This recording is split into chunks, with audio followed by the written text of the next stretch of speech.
오늘은 다소 무거운 주제일 수가 있을 것 같습니다. 가슴 아픈 특종. 하지만 결코 잊어서는 안 될 특종을 준비했습니다. 그렇죠. 미치도록 잡고 싶었다. 범죄의 재구성 19. 더는 일어나지 말아야 할 사회 악이죠. 오늘 전 세계를 경악케 한 강력 범죄와 미제 사건을 재조명해 봤습니다. 오늘은 순위 경쟁을 제가 접어두겠습니다. 네. 그리고 제가 인상 깊게 듣고 늘 되새긴 말이 미제 사건은 없다. 다만 시간이 조금 걸릴 뿐이다. 이런 말이 있지 않습니까? 네. 부디 이 억울한 죽음들이 꼭 풀리길 바라는 마음으로 저희 오늘 19개 꼭지를 취재했습니다. 미국 캘리포니아에서도 가장 경관이 아름답다는 산타모니카 산맥에 위치한 말리부 크릭 주립공원. 그중에서도 광활한 자연과 함께하는 공원 내 캠핑장은 가족들과 연인들의 핫플레이스인데요.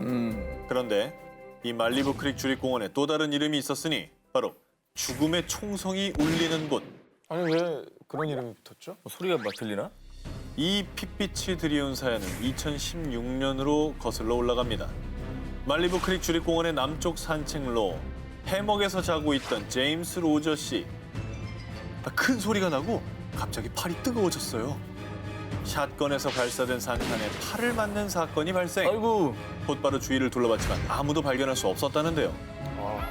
그리고 2017년 1월에는 공원 내 캠핑카 안에서 잠을 자던 멜리스 씨는 오전 5시쯤 총성을 들었는데 그의 캠핑카에 선명한 총탄 자국이 발견. 누가 숨어서 자꾸 난사하고 있네 보니까. 그런데 결국 2018년 6월 22일에는 사망 사건까지 발생했는데 어바인에 거주하는 35살 트리스탄 뷰데 씨는요. 2살, 4살짜리 두 딸과 함께 공원 내 칼라바사스 캠핑장에 머물렀는데 두 딸은 무사했지만 아빠 트리스탄은 싸늘한 시체로 발견. 아유 웬일이야. 경찰 조사 결과 밤사이 누군가 텐트 안에 들어가서 총을 쏜 뒤 달아난 것으로 추정했는데요. 아니 너무 잔인한데 이게 어떻게 보면 누군가 노리고 지금 죽인 거잖아요. 텐트 안에 들어가서 샀대잖아요. 뭔 일이래? 당시 불과 50m쯤 떨어진 곳에서 새벽 4시쯤 4발의 총성을 들으니만 있을 뿐 결국 이 살인사건은 이후 캠핑장에 올린 총성이라는 기사를 통해 미 전역에 공포심이 번졌고요. 이 사건 직후 주립공원 측은 캠핑장을 당분간 폐쇄한다고 발표. 이후 범인을 잡기 위해서요. 미국에서도 큰 경찰 조직인 LA 카운티 셰리프국에서 증거를 샅샅이 수색했으나 안타깝게도 뚜렷한 단서는 찾지 못했다고 합니다. 2016년부터 2018년까지 제가 지금 3건만 얘기했는데 사실 3년간 접수된 총격 신고만 모두 10건이 넘는다고 합니다. 아휴 참. 아니 그러니까 의아한 점이 한두 개가 아닌 게 대상도 특정이 안 됐어요. 일반인을 대상으로 한 묻지마 총격이잖아요. 그렇죠. 그리고 공원 캠핑장에 대체 어디서 총성 계속 들리는데 총을 쏜 거는 본 사람이 아무도 없고 이게 지금 너무 의문점이 생기는 거죠. 그러니까 저 캠핑족들이 어디 좀 없는지 뭐 모든 게 빠삭한 그런 사람이겠죠. 대체 범인은 왜 무고한 사람들을 위협하고 살인까지 저지르는 걸까요? 대체 그는 어디에서 사람들을 겨냥하고 있는 걸까요? 미치도록 잡고 싶었다. 범죄의 재구성 19, 13위 공개합니다.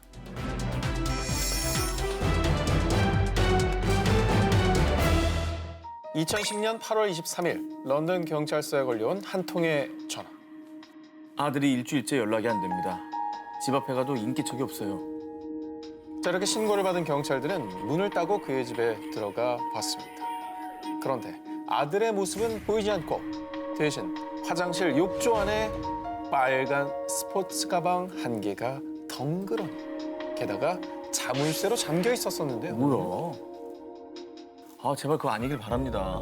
영화에서 많이 봤거든요. 아. 저 큰 백 자물쇠 뭔가 연상이 되는데 그 가방 안에 든 것은 알몸 상태로 숨진 아들 게러스 윌리엄스. 아니길 바랬지만 그 사건이 일어나 버린 거죠. 아니 누가 저런 짓을 했을까요? 게러스 윌리엄스. 그의 정체는 케임브리지대 학생으로 위장한 영국 정보통신본부의 암호 해독 전문가였는데요. 오. 당시에는 영국 정보기관 MI6에 파견된 상태였다고 합니다. 자, 그래서일까요?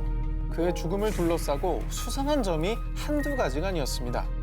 자, 발견 당시 시신은 상처 하나 없이 깨끗했고요. 독극물과 같은 타살 흔적도 전혀 없었습니다. 또 욕조의 가장자리, 가방의 지퍼, 또 집안에 그 어떤 지문과 발자국도 남아있지 않았죠. 심지어는 살해당한 피해자 본인인 윌리엄스의 DNA조차 말입니다. 경찰은 그의 자살 가능성을 확인하기 위해 요가 전문가까지 동원, 실험을 해본 거죠. 하지만 가방 안에 웅크리고 들어가서 지퍼까지는 겨우 닫을 수 있었지만 여기에 스스로 자물쇠까지 잠그는 건 불가능. 게다가 자물쇠 열쇠는 가방 안, 그의 몸 아래 있었기 때문에. 더 의아한 점은 영국 정보기관 MI6에서 윌리엄스의 실종 사실을 가족에게 일주일 뒤에야 알려준 점. 이건 또 뭐죠? 저는 MI6도 의심이 됩니다. 그 또한- 정도 전문가들이라면 DNA 지우는 건 일도 아니죠. 또한 그의 MP3 데이터와 통화 기록도 모두 삭제된 점을 두고 게러스 윌리엄스의 여동생은 그가 비밀 정보국 안에 내부 비리를 폭로하려다 살해당한 것이라고 주장을 하는데요. 하지만 무수한 추측만이 계속될 뿐 그 어떤 증거도 사건을 해결할 단서도 나오지 않은 상황. 그는 왜 가방에서 죽음을 맞이했을까요? 자, 다음 특종입니다. 일본의 이 남자 역시 뜻밖의 장소에서 의문의 죽음을 맞이했는데요. 1994년 4월 23일 도쿄의 이노카시라 공원에서 한 청소부는 쓰레기통을 보고 기겁을 하고 말. 쓰레기통에 버려진 비닐 봉지 속에 토막난 사람의 발목이 들어있었기 때문입니다.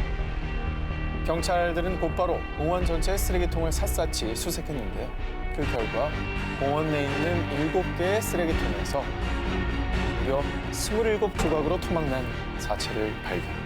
하지만 이 27조각은 전체 시신의 3분의 1에 불과했습니다. 피해자의 머리와 몸통 일부는 아무리 찾아도 보이지 않았는데 아니 근데 일단은 너무 잔인하거든요. 이건 정말 원한 관계라고 볼 수밖에 없는데요. 네. 저렇게까지 할 필요가 있습니까? 자, 이토록 잔인하게 살해당한 피해자 일단 누구일까요? 네. 경찰은 피해자의 손발과 남아있는 지문 또 DNA를 통해 간신히 신원을 확인할 수 있었습니다. 자, 피해자는 바로 35세 1급 건축사 카와무라 세이치. 이 남자의 죽음을 둘러싼 풀리지 않는 의문점. 대체 누가 어떤 원한이 있어 이런 짓을 저질렀을까? 그리고 그의 사체가 너무나도 일정하게 약 20cm 길이로 토막나 있었는데 공원 쓰레기통 투입구의 크기와 꼭 맞게 잘린다는 점. 이게 미리 유기할 곳까지 다 계획을 해놨다는 거죠. 또한 사체의 혈액은 한 방울도 남김없이 완전히 빠진 상태.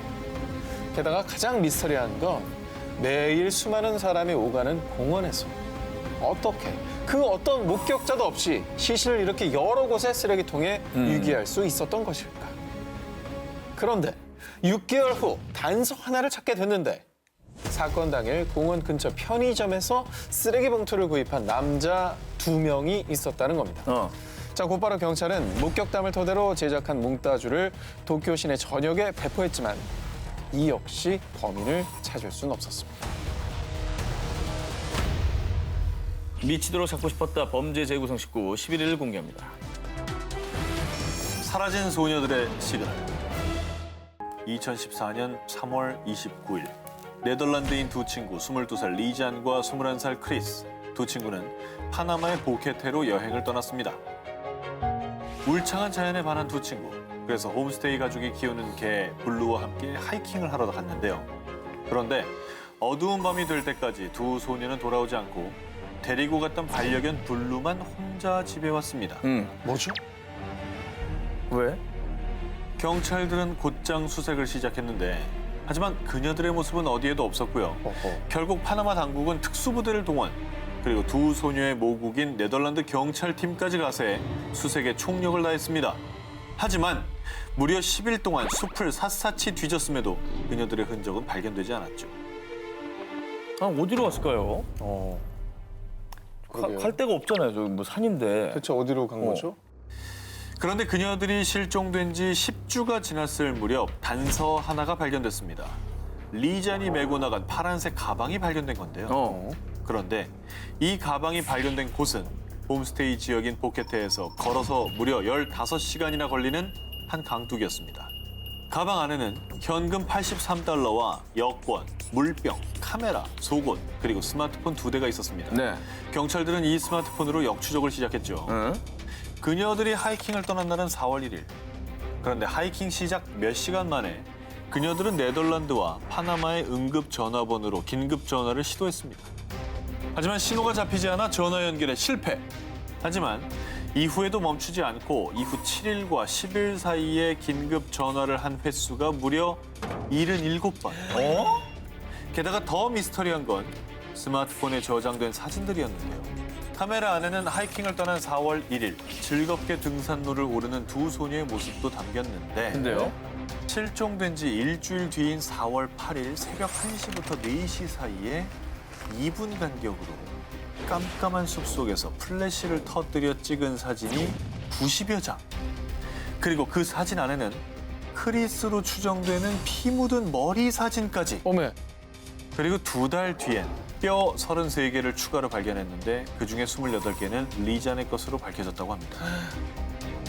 그래서 경찰들은 그녀들이 깊은 숲속에서 야생동물의 습격을 당했을 것으로 추측했지만요. 하지만 발견된 뼈에선 동물의 흔적 하나 없이 마치 사람이 표백이라도 한 듯이 깨끗했다고 합니다. 그녀들에겐 대체 무슨 일이 있던 걸까요? 그 진실은 말 없는 두 소녀와 강아지 블루만이 알고 있을 겁니다.